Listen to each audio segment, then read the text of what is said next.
let's do USA Iran though, because it's probably something that we'll want to do at some point. So Ali Yanbash is suspended for Iran, started the first game, came off the bench in the second game. Dangerous winger playing at Feyenoord. So that's one name we know not in there. And of course, the goalkeeper for Iran, the original starting goalkeeper, out injured. So they've been using the backup since then, and it's worked out pretty well for them. Coming off the 2-0 win against Wales. Bobby, talk to me a little bit about Iran first. So, I'll acknowledge though that it's hard because we've seen something different from the first two games, right? In the first game, they only started Taremi up top. Azmoun did not play in that game. In the second game, they bring Azmoun in, they play with two strikers. It looks more like a 4-4-2. And they go from being the sit deep defensive team that we had expected come into this tournament to pressing Wales high, to stretching themselves, to playing a pretty expansive game that revolved around the two attackers. And between those two options, it feels safe to say they'll play the two strikers together, that they will be in a 4-4-2 set.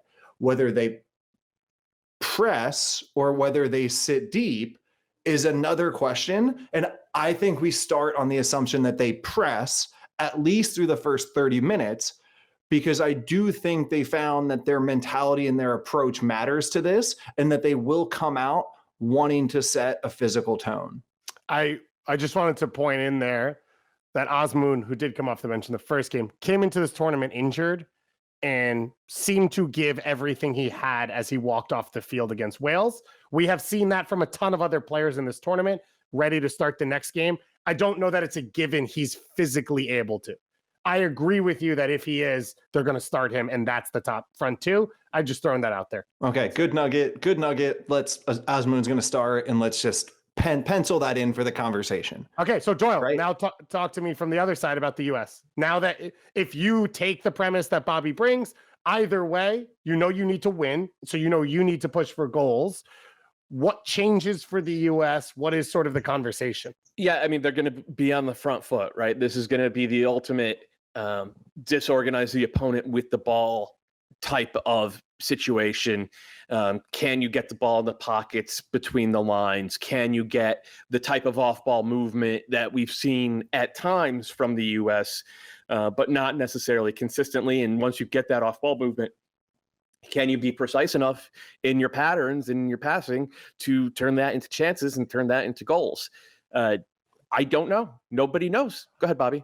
I'm concerned with what you just said, because I actually do think it's the conversation that could be had in the locker room, where if the first thing that Tyler Adams or Greg Berhalter or Christian Pulisic say to each other, it's let's be good on the ball, right? Let's make sure our offensive sets or our passing, our playing through the lines is good. I think it can be a really ugly first 30 minutes, because the number one thing that this US team needs to do is match Iran's energy. So I think everything you said, I think what you said is technically right, but it does feel important to acknowledge the order of priorities. And the number one thing is the U.S. is prepared for this for a couple of years. The U.S. probably has superior talent in most positions. The number one objective is go out there and hit someone as hard as you can in the first 5 minutes, because the soccer will sort itself out if the U.S. matches the intensity and the level of urgency that Iran will show up with. 100% correct. 100% correct. You guys both came out of the England game talking about the defensive base that Greg Berhalter has built, the strength that it is for the team. They've yet to concede a goal from open play. That has been their strength. But Bobby, I hear you talk about what you just said. And to me, this is the push the lines high, take risks, counter press, Brendan Aronson, just be a dog against the ball in attacking areas to generate chances. Is there any ability for the U.S. to go to that, or is that too large a risk at this point in the tournament? Well, as we talked about going to the last game, right, within the framework that Berhalter has built over the last few years, I really only think that there's three levers that they can pull to change their approach in any given game. The first is the risk tolerance when you're playing out of the back, right? Do you try and break lines on the ground, or do you bypass the pressure and go second layer into the depth, either in front of or behind the opposition's defense? The second is what you do with your pressure, because as we've talked about in the previous shows, you can either defend and press to limit what the other team can do to you, or you can defend and press to try and win the ball in good spots in transition. And third is the attacking transition meter, or the bravery that you go with when you win the ball. For me, the most important talking point for this game is the way they will build out of the back. And I know it is 1000% the least favorite conversation for most people who watch this game, because it is the thing that they have latched onto with Greg Berhalter, thinking that he is some dogmatist who only builds out of the back, which has always objectively been false. But I do think in this game, from the way we saw Iran play against Wales, that if they do step high, that they are stretched when they do it, and that if you are brave and you do play through the lines, that there will be opportunities to use the ball to create chances. And that comes with a risk. It's a risk we haven't seen so far. But if we're going to have the conversation of how does this team score goals, how does this team create chances, we have to acknowledge that if you play that way, there will always be some risk that you accept. And I think that they need to both do it in how they build from the back, but also how they press, and adjusting to be more aggressive with the way they're going to both attack and defend. Doyle, and if it doesn't work, listen, if it doesn't work, and if they give 2 balls away in the back and Iran scores, I'll eat it to the face. But I'm willing to say that if in a World Cup, you're a manager and you have to make hard decisions, this is the decision you make, and you take the good and the bad. One of the big combos going into England was yellow cards. No one picked up a yellow card in that game, so everyone's available again. In taking what Bobby's saying, or if you disagree in what you want to see, I assume Matt Turner's out there. Yep. I assume no changes at center back. Yep.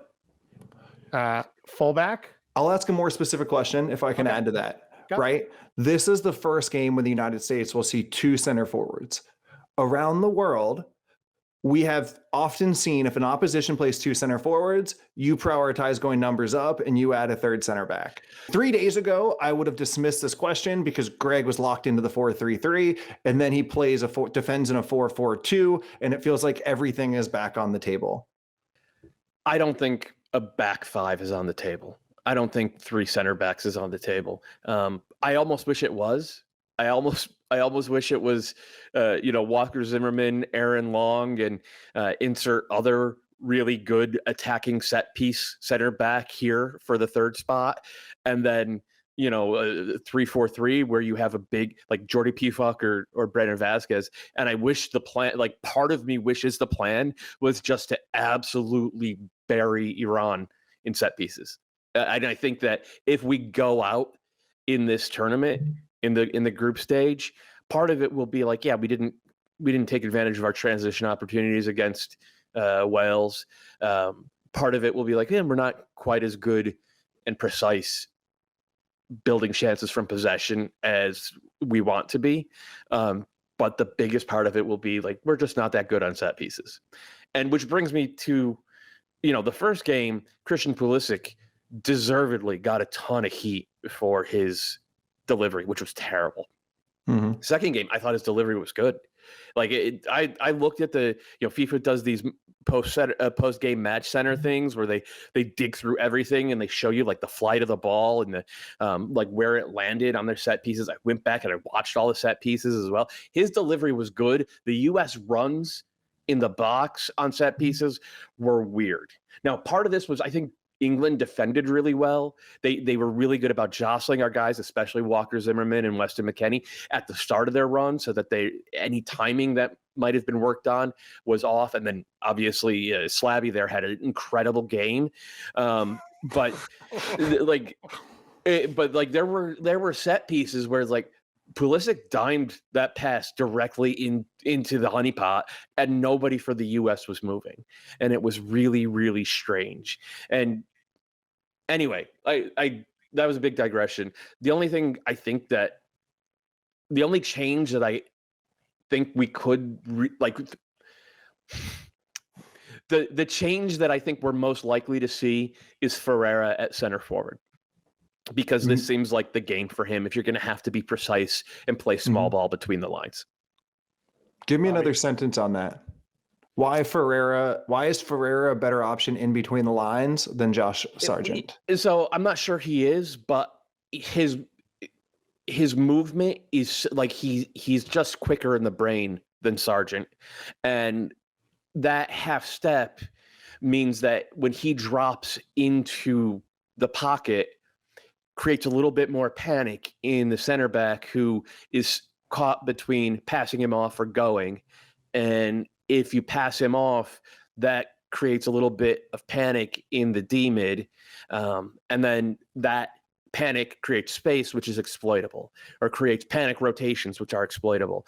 And of course, if the center back goes with him and is close, but not close enough to immediately close him down, then you have the chance for a 1-2 with a triangle that puts one of the wingers through into, in on goal even, or at least into the golden zone, for those pullbacks across the box. It's like, this is the type of, this is a CONCACAF type of opponent. This is a CONCACAF type of game. And this is apparently what Greg Berhalter has been working towards for 4 years. I would still start Sargent, because I think the difference on set pieces is bigger and more important than the difference in build-up play. But I would understand it if he started Ferreira. It would definitely be a case of him going out on his shield. If you're talking set pieces, you think Sargent, though, is the good in-between space because Haji Wright has more size.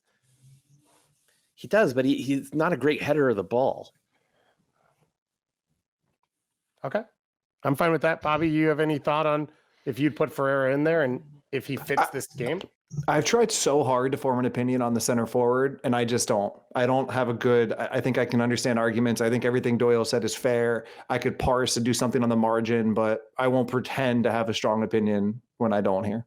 Okay, I want to ask one more about lineups. And I want to talk about subs because let's be real. The U.S. has never... That I will lock into. Great. The U.S. has never pushed an opponent. They've never won easily at a World Cup level unless they play Mexico. So let's be real. This is going to come down towards the end. But everyone wants to talk about Gio Reyna on one side. I think Brendan Aronson has now entered this conversation as well. Is there a way to get either of them on the field from the start? Do you think you'd even take a chance with Gio Reyna, or does he have to play?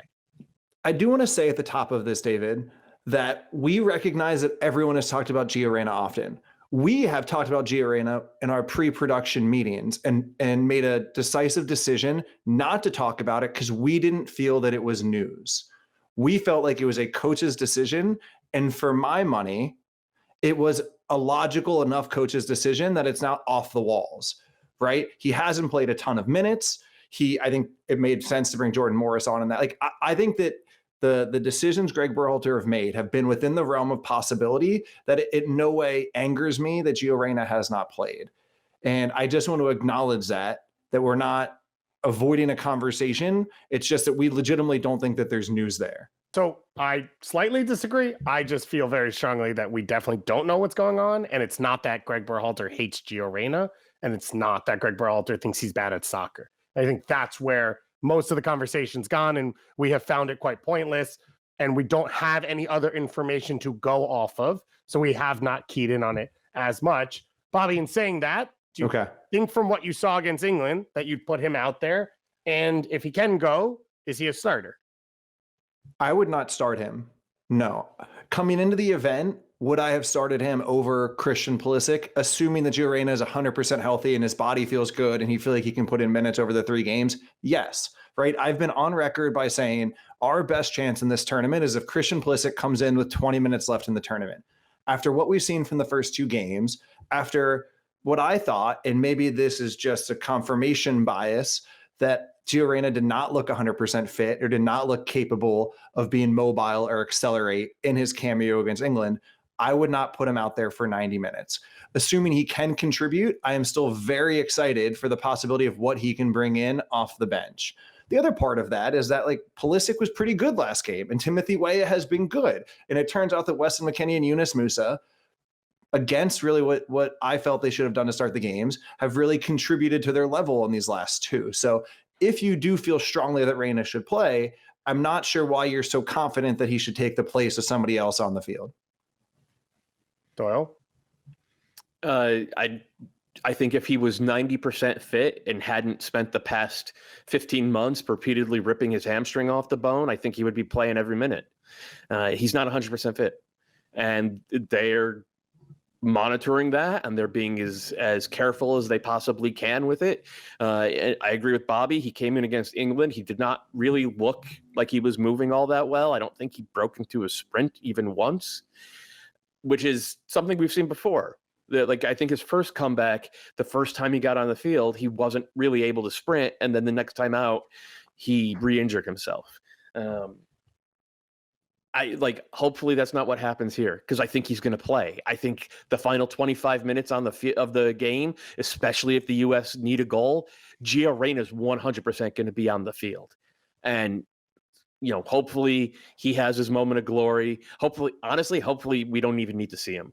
Yeah. Hopefully the U.S. comes out with their hair on fire and they get one from disorganizing the opponent with the ball, and then Iran comes up and they get one we were able to counterattack them, and then we get a set piece just before halftime and it's 3-0 and we're laughing all the way around to 16. It's probably not going to play out like that, though. This is the World Cup. These games are hard. Anyway, I'm with Bobby. I think that Gio Reyna is probably the most talented player in the pool, but he's not fit. And I will be surprised if he can go more than 25, 30 minutes in this game.